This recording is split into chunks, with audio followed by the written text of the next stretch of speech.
할렐루야. 우리 함께 고백하겠습니다. 하나님께서 하십니다.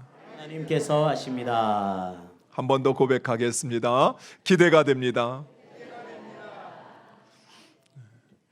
이제 이렇게 고백할 날이 얼마 안 남았습니다. 우리 2023년 우리는 이렇게 고백하고 또 이렇게 고백해 왔습니다.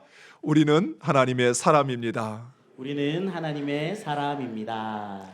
할렐루야. 여러분의 고백대로 이루어질 줄 믿습니다. 이스라엘 백성이 430년 동안 노예로 살았던 애굽을 탈출할 때 하나님은 이스라엘 백성과 언약을 맺으며 이렇게 약속하셨습니다. 신명기 4장 40절에 오늘 내가 내게 명령하는 여호와의 규례와 명령을 지키라. 그리하면 너와 내 후손이 복을 받아 내 하나님 여호와께서 내게 주시는 땅에서 한없이 오래 살리라. 아멘. 하나님은 오직 사랑으로 노예였던 이스라엘 백성들을 자유케 하셨고 그리고 그들을 하나님의 백성, 자기 백성 삼아 주셨습니다. 그리고 하나님은 오직 은혜로 그 이스라엘 백성들에게 가나안 땅을 허락해 주셨습니다.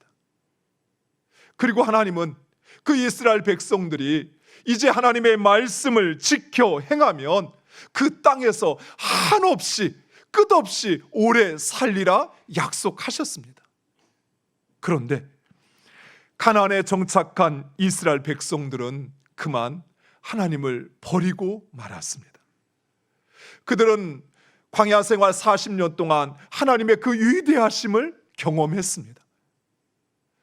자신들을 집어삼킬 것 같은 홍해 바다를 갈라 그 가운데 육지처럼 걷게 하셨습니다. 40년 동안 하루도 단 하루도 빠짐없이 만나와 메추라기를 주셔서 그것을 먹게 하셨습니다. 그리고 수많은 사나운 짐승과 적들로부터 이스라엘 백성들을 지켜주셨습니다. 성경에 보면 40년 동안 먹지 못해 죽은 사람, 적들에게 죽은 사람은 단 한 사람도 없다고 성경은 기록하고 있습니다. 이처럼 하나님의 위대하심을 경험했음에도 불구하고 그들은 가나안 땅에 들어가자마자 헛된 우상들 바알과 아세라를 섬기기 시작했습니다. 그리고 하나님의 말씀을 듣기보다는 세상의 소리, 사람의 소리에 귀를 기울였습니다. 하나님은 이러한 이스라엘 백성들에게 수많은 선지자들을 보내시어 돌아오라 돌아오라 말씀하셨습니다. 실제로 구약 성경에 그 이름이 알려진 선지자만 38명입니다. 그 이름이 알려지지 않은 선지자들까지 포함한다면 아마 수백 명의 선지자들이 있었을 것입니다. 하나님은 바로 이 선지자들을 통해서 이스라엘을 향한 하나님의 경고와 그리고 회개를 촉구했던 것입니다. 하지만 이스라엘은 끝내 회개하지도 돌아서지도 않았습니다. 결국 하나님은 이스라엘과 맺었던 그 언약에 따라서 이스라엘을 심판하시기로 작정하십니다. 예레미야 11장 7절과 8절 말씀 우리 화면을 보고 함께 읽겠습니다. 내가 너희 조상들을 애굽 땅에서 인도하여 낸 날부터 오늘까지 간절히 경계하며 끊임없이 경계하기를 너희는 내 목소리를 순종하라 하였으나 그들이 순종하지 아니하며 귀를 기울이지도 아니하고 각각 그 악한 마음에 완악한 대로 행하였으므로 내가 그들에게 행하라 명령하였어도 그들이 행하지 아니한 이 언약의 모든 규정대로 그들에게 이루게 하였느니라 하라. 아멘. 결국 이스라엘은 BC 586년 바벨론에 의해서 멸망하게 됩니다. 이스라엘은 출애굽한 지 870년 만에 또다시 자유를 잃어버리고 그리고 노예로 전락했던 것입니다. 무엇보다도 하나님의 심판은 철저하고 가혹했습니다. 바벨론은 3차에 걸쳐 예루살렘을 침략하여서 예루살렘 성전과 왕궁에 있는 그 모든 것을 약탈했을 뿐만 아니라 이스라엘의 온 산하를 짓밟아 버렸습니다. 마치 우리나라 일제 강점기, 일본이 우리나라를 침략하고 주권을 빼앗은 다음에 우리의 그 모든 것을 약탈하고 빼앗았던 것처럼 바벨론은 이스라엘에게 그렇게 했던 것입니다. 마지막 세 번째, 예루살렘을 침략했을 때는 18개월 동안이나 예루살렘 성을 포위하여 먹을 것이 떨어진 백성들은 짐승의 배설물을 먹기도 하고 심지어 서로의 자식을 잡아먹을 정도로 극심한 굶주림과 그리고 전염병에 시달렸습니다. 또한 이스라엘이 그토록 자랑했던 예루살렘 성전과 백향목으로 지어진 왕궁, 그리고 백성의 모든 집들, 특히 부자들의 집들은 불에 타 잿더미가 되어버렸습니다. 바벨론 군에 짓밟힌 예루살렘은 더 이상 사람들이 살 수 없는 그런 폐허가 되어버렸던 것입니다. 그리고 수많은 백성들이 죽어나갔습니다. 그리고 약 4만 5천 명의 백성들이 바벨론의 포로가 되어 끌려가게 됩니다. 바벨론에 의해 예루살렘이 멸망할 때 예루살렘은 생지옥과 같았습니다. 여러분 아까 보셨던 그 불에 타는 예루살렘, 수많은 사람들이 절규하고 그리고 부르짖는 그 고통에 예루살렘은 멸망했던 것입니다. 오죽하면 이런 참상을 목격했던 예레미야 선지자는 그 창자가 끊어질 정도로 애통하였다라고 성경은 말씀하고 있습니다. 이처럼 불순종하는 이스라엘에 대한 하나님의 심판은 가혹했습니다. 많은 사람들이 하나님은 사랑의 하나님이시니까 그래서 웬만한 것쯤은 용서하고 눈 감아 주실 거라 생각합니다. 여러분 착각하는 것입니다. 하나님의 사랑에 차별이 없듯이 하나님의 공의에도 차별이 없으십니다. 우리 모두는 그 하나님의 공의 앞에 서게 된다는 사실입니다. 하지만 하나님은 그런 이스라엘을 포기하지 않으셨습니다. 비록 이스라엘은 자신의 죄에 의해서 멸망하였지만 하나님은 이스라엘을 포기하지 않으시고 70년 후에 그들을 다시 예루살렘으로 돌아오게 하시겠다 약속하셨습니다. 예레미야 25장 11절과 12절 제가 읽겠습니다. 이 모든 땅이 폐허가 되어 놀랄 일이 될 것이며 이 민족들은 70년 동안 바벨론의 왕을 섬기리라. 여호와의 말씀이니라. 70년이 끝나면 내가 바벨론 왕과 그의 나라와 갈대아인의 땅을 그 죄악으로 말미암아 벌하여 영원히 폐허가 되게 하되 그리고 이스라엘 백성을 돌려 보내시겠다 하셨습니다.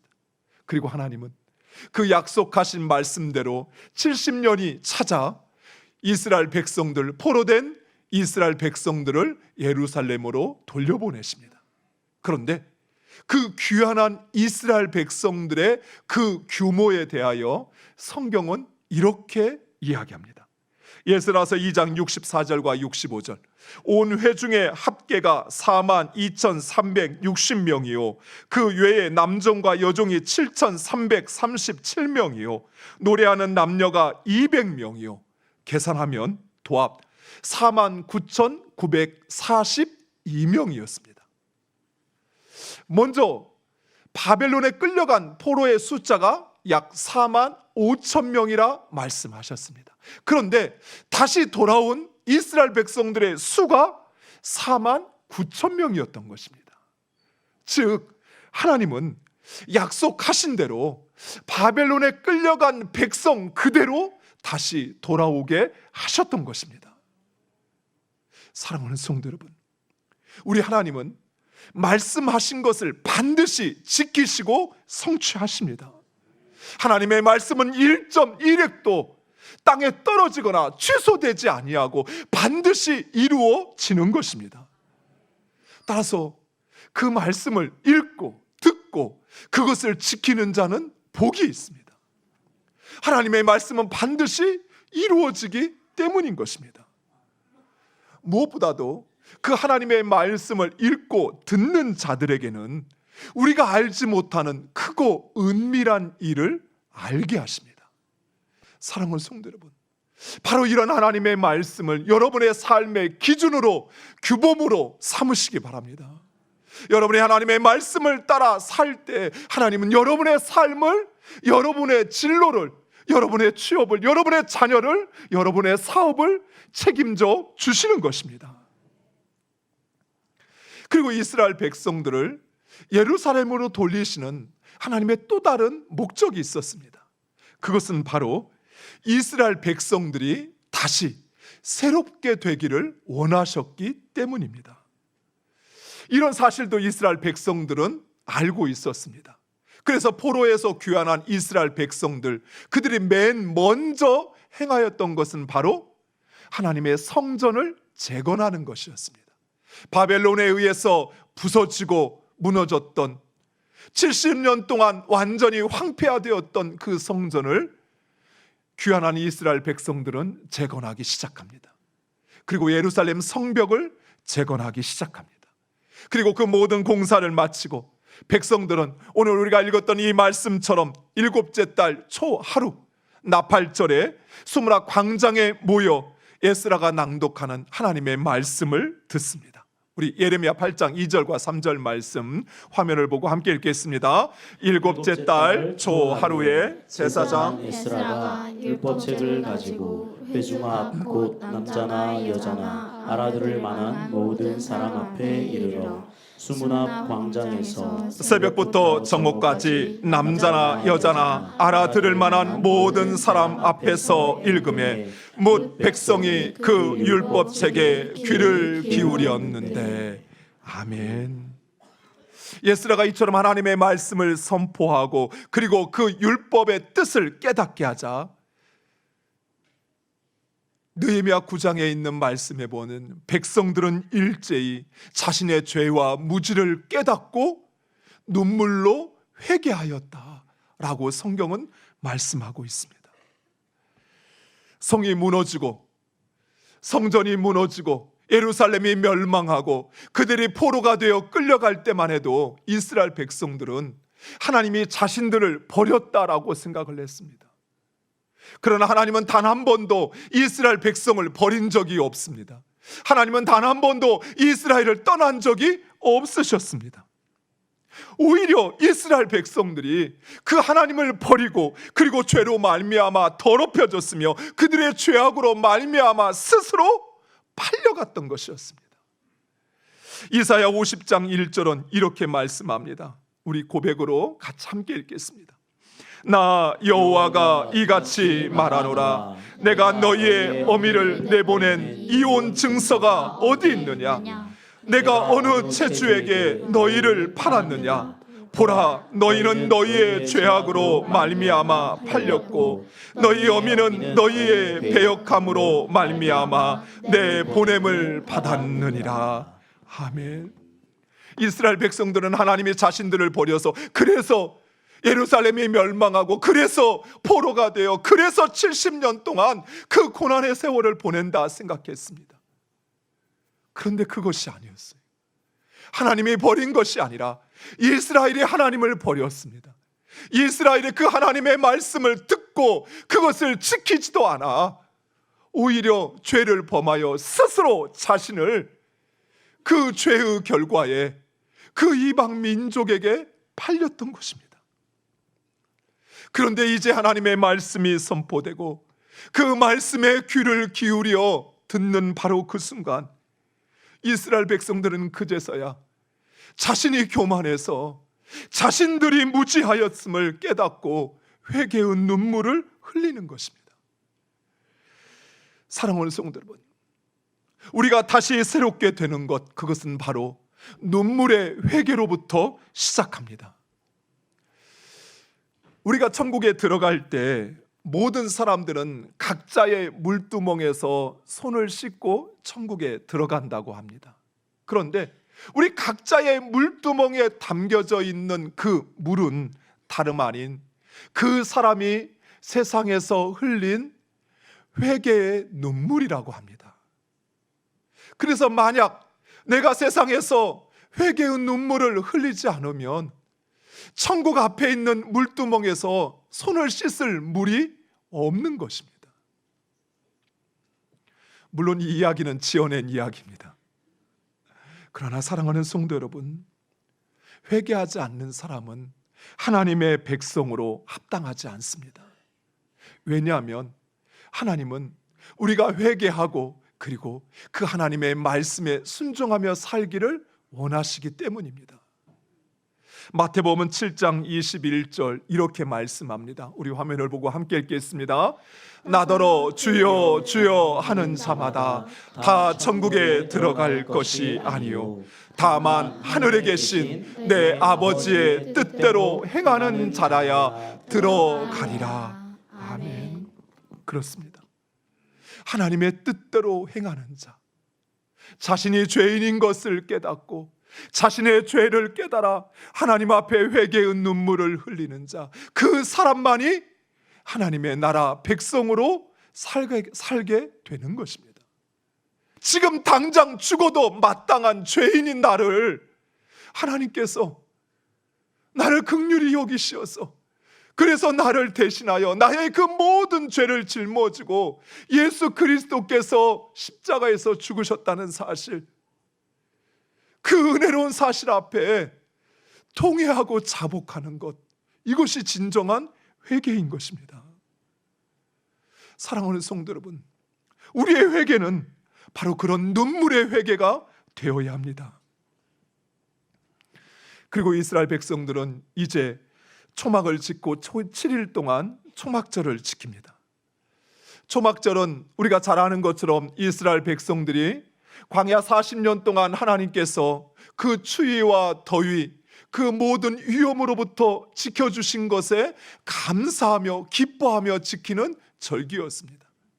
이처럼 포로에서 귀환한 이스라엘 백성들도 70년 동안 하나님께서 그들을 버리지 아니하시고 포기하지 않으시고 여전히 사랑하시어서 그래서 다시 이 예루살렘 땅으로 인도하여 주신 것에 감사하며 기뻐하며 그 초막절을 지켰습니다. 그런데 충격적인 사실은 이스라엘 백성들이 이처럼 초막절을 지킨 것은 여호수아 이후에 처음이었다라고 성경은 기록하고 있습니다. 느헤미야 8장 17절 말씀, 우리 화면을 보고 함께 읽겠습니다. 사로잡혔다가 돌아온 회중이 다 초막을 짓고 그 안에서 거하니 눈의 아들 여호수아 때로부터 그날까지 이스라엘 자손이 이같이 행한 일이 없었으므로. 이에 크게 기뻐하며. 아멘. 여러분 놀랍지 않습니까? 가나안에 정착한 지 지금 830년이 됐습니다. 그러면 이스라엘 백성들은 830년 동안 매년마다 이 초막절을 지켰습니다. 그런데 성경은 이처럼 초막절을 제대로 온전히 지킨 것은 이번이 처음이었다라고 말씀하고 있습니다. 즉 그동안 초막절을 지켰던 이스라엘 백성들, 그들은 형식적으로, 외식적으로, 의식적인 행위에 참여할 뿐이었던 것입니다. 그들은 진정 자신들을 사랑하시고 그들에게 은혜를 베푸시는 그 하나님의 은혜가 무엇인지 몰랐습니다. 그저 해마다 돌아오니 이때는 이렇게 해야 한다 하며 그들은 그 절기를 지켰을 뿐이었습니다. 그들은 매일 예배당 마당을 밟았을 뿐 진정 그 하나님을 자신의 삶의 주인으로, 자신의 아버지로, 자신의 구원자로 인정하지 않았던 것입니다. 사랑하는 성도 여러분, 우리의 예배와 우리의 절기는 어떻습니까? 예배 드린다 하면서 정작 예배당 그 자리를 채울 뿐인 예배는 아닙니까? 절기를 지킨다 하면서 정작 그 하나님의 은혜에 감사하고 기뻐하기보다는 체면치레로 남들 다 하니까 그래서 어쩔 수 없이 감사헌금 좀 드리고 그리고 절기를 지켰다, 그리 생각하지는 않습니까? 포로에서 귀환한 이스라엘 백성들의 절기는 달랐습니다. 먼저 그들은 진심으로 회개하였습니다. 우리 느헤미야 9장 1절과 2절 말씀 우리 화면을 보고 함께 읽겠습니다. 그달 29 날에 이스라엘 자손이 다 모여 금식하며 굵은 배 옷을 입고 티끌을 무릅쓰며 모든 이방 사람들과 절교하고 서서 자기의 죄와 조상들의 허물을 자복하고. 아멘. 포로에서 귀환한 이스라엘 백성들, 그들은 지금까지 남탓만 했습니다. 상황을 핑계 대었습니다. 저 사람 때문에 상황이 이래서 이랬다고 이야기했지만 이제는 자신의 죄 때문에, 자신이 무지해서, 자신이 교만해서, 그래서 하나님 말씀에 순종하지 못하고 그 하나님의 은혜를 누리지 못하였음을 깨닫고 그들은 자복하고 통회하며 회개했던 것입니다. 그리고 그들은 진심으로 그들을 지키시고 인도하신 그 하나님의 은혜와 사랑에 감사하며 하늘과 땅에 창조주시며 구원자이신 하나님, 그 하나님을 송축하며 예배합니다. 그리고 마지막으로 그들은 하나님과의 언약을 새롭게 합니다. 즉 이제는 하나님의 백성으로 살기로 결단하고 하나님과 언약을 합니다. 그리고 그곳에 자기 도장을 찍고 그것을 임봉합니다. 사랑하는 성도 여러분, 이제 우리의 삶이 이래야 합니다. 우리의 예배와 우리의 절기 역시 이래야 합니다.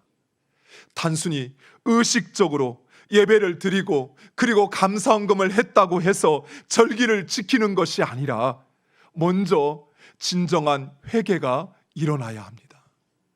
사랑하는 성도 여러분, 여러분이 진정 하나님의 은혜 가운데 살고 있다는 사실을 여러분이 인정하고 고백한다면, 내가 그 은혜를 잃어버리고 형식적으로 의식적으로 그렇게 하나님을 예배하고 그리고 그 절기를 지켰음에 회개하는 여러분 되시기를 간절히 축원드립니다. 하나님을 멀리하고 나의 욕망을 쫓아 살았음을 입술로만 고백하는 것이 아니라 마음에서 우러나는 통회와 자복의 회개의 시간을 갖는 여러분 되시기를 간절히 축원드립니다. 그리고 이제 얼마 남지 않은 추수감사주일을 우리는 맞이합니다. 또 해마다 추수감사절이 왔네, 이번에는 나는 얼마 헌금할까, 이런 생각보다는 진정 하나님께서 나에게 베풀어 주신 그 은혜를 기억하며 진정 하나님을 감사하며 그 하나님으로 기뻐하는 여러분 되시기를 축원드립니다. 나에게 베푸신 하나님의 은혜, 나를 포기하지 않으시는 그 하나님의 사랑에 감사하며 기뻐하는 여러분 되시기를 축원드립니다. 그리고 하나님과의 언약을 새롭게 하시기 바랍니다. 이제 결단하시기 바랍니다. 이제 나는 하나님의 백성이요 하나님의 백성으로 살겠다 결단하는 여러분 되시기를 축원드립니다. 사랑하는 성도 여러분, 하나님은 결코 우리를 포기하지 않으십니다. 우리가 그 말씀에 순종하지 않을 때에도, 때로는 고난 중에 있을 때도 하나님 여전히 우리와 함께 하십니다. 그리고 그 하나님은 우리를 새롭게 하실 것입니다.